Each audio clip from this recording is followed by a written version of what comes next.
अस्सलाम वालेकुम स्टूडेंट्स। आज का जो हमारा टॉपिक है that is urinary structures.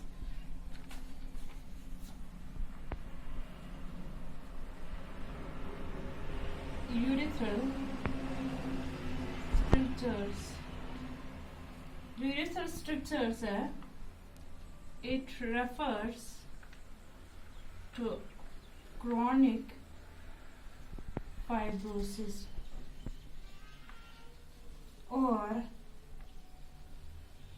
narrowing of lumen of the urethra।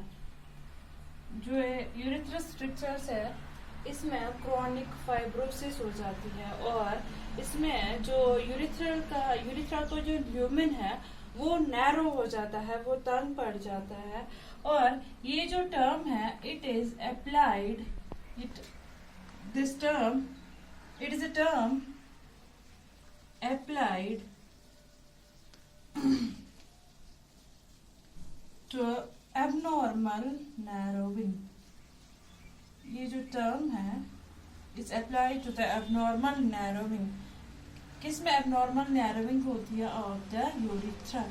Urethra में इसमें एबनॉर्मल नैरोविंग हो जाती है। ये एबनॉर्मल नैरो किसकी वजह से होती है? This is due to tissue inflammation.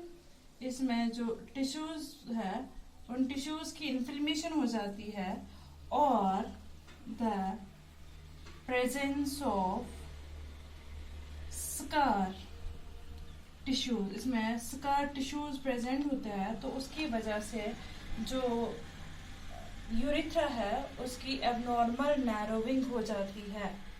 और जब एबनॉर्मल नैरोविंग हो जाती है यूरिथ्रा में, ये यूरिथ्रा जो है इट बिकम्स द नैरो। जब ये नैरो पड़ जाता है, नैरो हो जाता है, तो उसकी वजह से क्या होता है? नॉर्मली जो यूरिथ्रा है, यूरिथ्रा के थ्रू यूरिन पास होता है।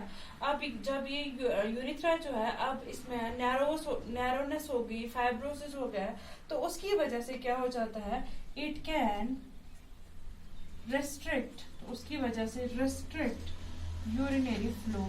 यूरिनरी फ्लो जो है वो रिस्ट्रिक्ट हो जाता है, यूरिनरी फ्लो आराम से पास नहीं हो जाता है और दिस इज कॉल्ड एज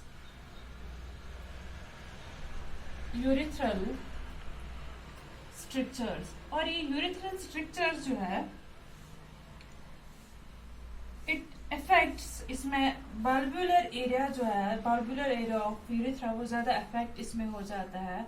और जो यूरिथ्रल स्ट्रक्चर्स है it is significantly more common, it is significantly more common, ये मोर कॉमन है in men as compared to female। ये ज्यादातर मेल्स में होता है और फीमेल्स में कम ये होता है यूरिथ्रल स्ट्रक्चर्स।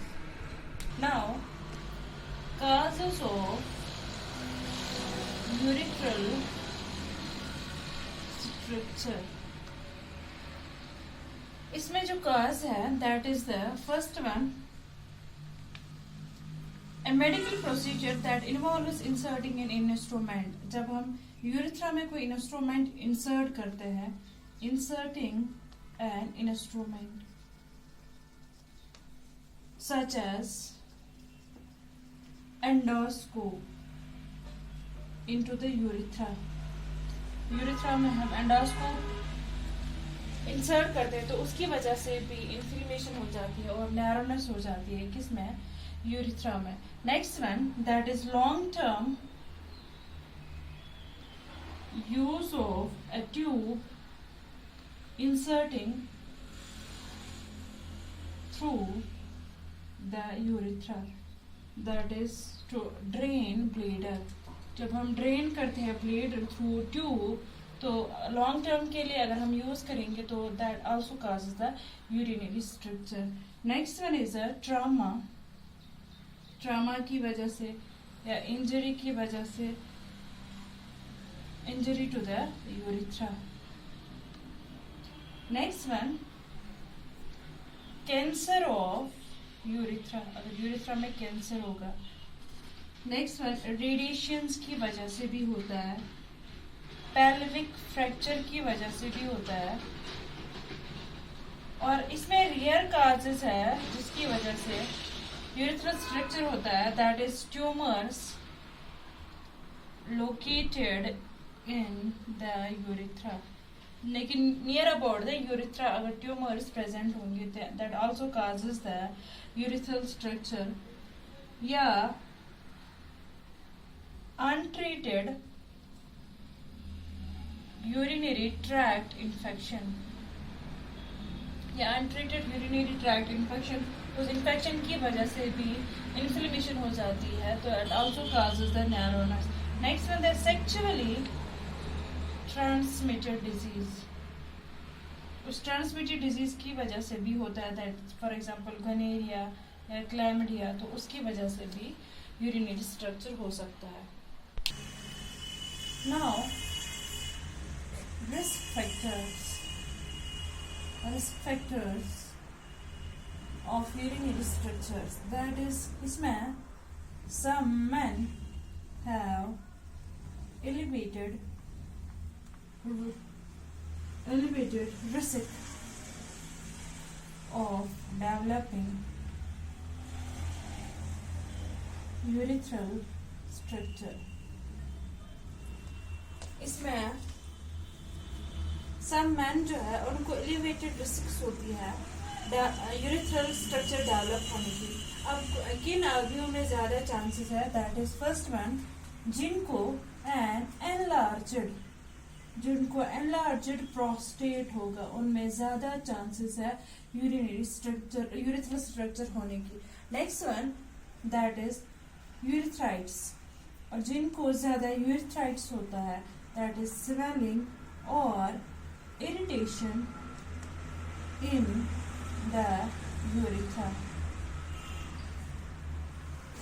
उनको भी ज्यादा चांसेस है. एंड थर्ड वन इज जिनको कैथराइजेशन की होती है उनमें ज्यादा चांसेस होते हैं यूरिनरी स्ट्रक्चर होने की. उसके बाद what are the science and the symptoms of urethral structure.